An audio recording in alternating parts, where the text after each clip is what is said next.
Hi everyone, my name is Tina Huang. I'm a Senior Associate and Property Team Leader at Queen City Law. Today I'll be talking about compensation claims. A compensation claim is literally putting a formal notice to somebody to claim compensation regarding a property.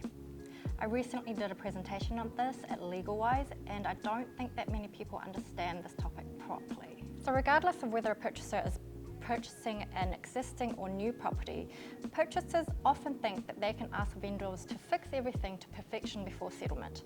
This is not necessarily true. For existing properties, they are virtually purchasing as is, and the only obligation the vendor has is really to make sure that the chattels are in working order.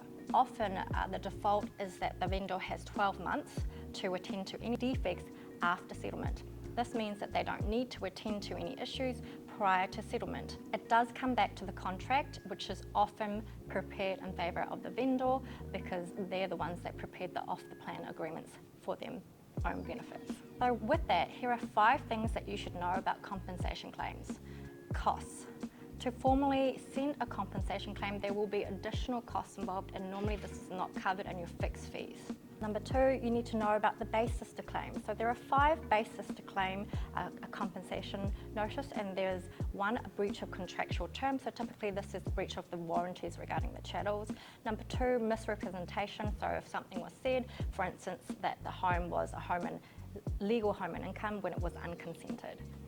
Number 3, Fair Trading Act. This is about misleading and deceptive conduct in the course of trade, and typically won't cover vendors who are sort of mum and dad owners.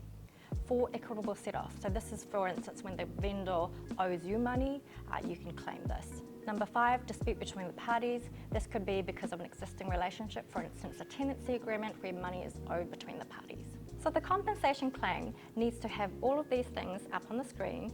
You have to tick all of the boxes. And the last one is important because you do often need an expert to quantify the claim for you.